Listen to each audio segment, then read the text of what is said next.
아프리카에 섬나라가 있습니다. 섬 전체가 황인종으로 가득 차 있습니다. 매년 수확기에는 시체 공개 축제가 성황입니다. 마음의 평안을 찾기 위해 장례를 치른다는 속담이 있는데, 이는 사랑하는 사람이 죽은 후 가족이 그를 땅에 묻어 고인이 자신의 자리와 친척을 찾을 수 있도록 한다는 뜻입니다. 편안함을 느낄 수 있습니다.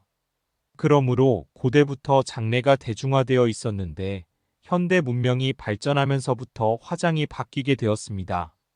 하지만 장례든 화장이든 우리는 그들을 위해 무덤을 지을 것입니다. 명절이나 중요한 날마다 우리는 무덤에 가서 지폐를 태우거나 꽃을 보내 사랑하는 사람에게 애도를 표합니다. 그런데 죽은 친족에 대한 행동이 우리를 충격에 빠뜨리는 나라가 있습니다. 남반구 아프리카 대륙 중남부 인도양 남서부에 위치한 마다가스카르 섬은 마다가스카르 공화국이라는 한 국가에 속합니다. 지도에서 보면 이 섬은 아프리카에서 가장 큰 섬이자 세계에서는 네 번째로 큰 섬입니다. 섬은 기본적으로 화산암으로 이루어져 있습니다. 세계 어느 나라에서도 발견되지 않는 작은 육식동물과 약 35종의 여우원숭이를 포함하여 200영종 이상의 독특하고 희귀한 종이 서식하고 있습니다. 가장 유명한 것은 포사입니다. 포사는 섬에서 가장 큰 짐승으로 표범처럼 생기고 빠르게 움직입니다. 지리적 환경으로 인해 마다가스카르에는 다양한 유형의 기후가 포함되어 있습니다. 이들 중 가장 주목할 만한 곳은 사바나, 열대 우림 및 열대 사막이며 일부 지역은 고산 및 지중해 기후를 갖습니다. 마다가스카르는 아프리카의 모든 기후와 지형을 갖고 있어 작은 아프리카라는 애칭으로 불립니다. 자원이 풍부함에도 불구하고 마다가스카르의 경제는 여전히 매우 낙후되어 있으며 주로 농업에 의존하고 있으며 현대적인 기계와 장비를 거의 갖추고 있지 않습니다. 나라 전체의 경제는 상대적으로 부진하며 세계에서 가장 가난한 나라 중 하나입니다. 동시에 과학자들은 마다가스카르가 지구상에서 인간이 정착한 가장 최근의 땅이라는 사실을 발견했습니다. 아프리카 전체를 통틀어 북아프리카에는 주로 백인이 살고 있고 남아프리카 공화국에는 주로 흑인이 거주하므로 예외입니다. 2017년 기준 마다가스카르의 전체 인구는 약 2,600만 명이며 그중 90%가 황인종이다. 아프리카에서 유일하게 황인종 국가라고 할 수 있다. 마다가스카르 시민의 피부색은 또한 많은 과학자들의 연구를 불러일으켰습니다. 거의 모든 섬에 원주민이 없다는 사실이 데이터에 기록되어 있습니다. 그러면 마다가스카르의 황인종은 어디에서 왔습니까? 특히 이곳 주민들은 모두 노란 피부, 검은 머리, 검은 눈을 가지고 있으며 몸매와 외모가 동양인과 매우 유사합니다.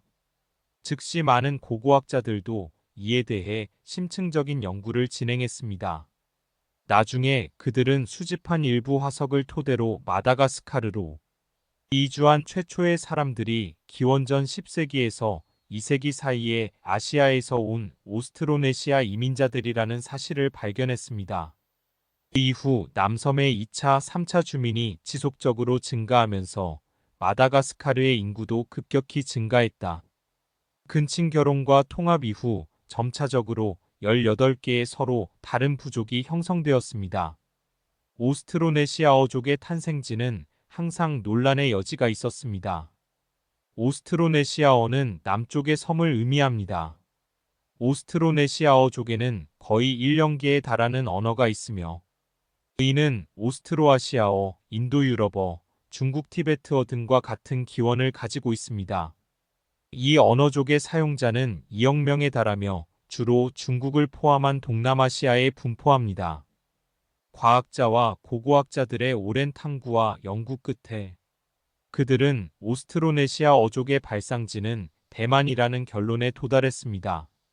오늘날 마다가스카르에는 주로 18개 부족이 구성되어 있으며 그중 하나인 메리나족이 마다가스카르 중앙고원에 살고 있으며 이 나라 인구의 26%를 차지하는 가장 인구가 많은 부족이다. 기본적으로 그들은 모두 황인이고 소수는 흑색과 황의 혼혈이거나 백혈과 황의 혼혈입니다. 마다가스카르의 귀족에 속합니다. 그들의 생각은 매우 보수적이며 여전히 많은 이상한 관습을 유지하고 있습니다. 예를 들어 그들은 소에 대해 특별한 감정을 가지고 있으며 모든 소는 세례를 받아야 하며 길에서 소를 만나면 양보해야 합니다. 도로는 소머리로 장식되어 있습니다. 여기에서는 소를 가장 많이 소유한 사람이 더 높은 지위를 갖습니다. 가장 용납할 수 없는 것은 이곳에서 가장 중요한 축제일 것이다. 이름에서 알 수 있듯이 시체를 꺼내 뒤집는 날이다. 사실 이 축제는 원래 추수를 축하하기 위해 시행되었지만 메리나 사람들의 마음속에는 이 추수의 기쁨을 세상에 사는 사람들뿐만 아니라 죽은 사람들도 행복하게 해줘야 한다고 생각했습니다. 이 특별한 감동 속에서 시체회 전축제가 탄생하게 되었습니다. 매년 시체를 바꾸는 축제의 시기도 불확실하지만 날씨가 맑을 것임에 틀림없다. 매년 추수철 동안 부족 지도자들은 이 중요한 축제로 하루를 선택합니다. 이 축제는 우리의 봄 축제와 유사하며 매우 활기가 넘칩니다. 이날 시체 발굴 행렬은 고귀한 소에게 양보할 필요가 없으며 희생을 위해 소를 도살할 수도 있습니다.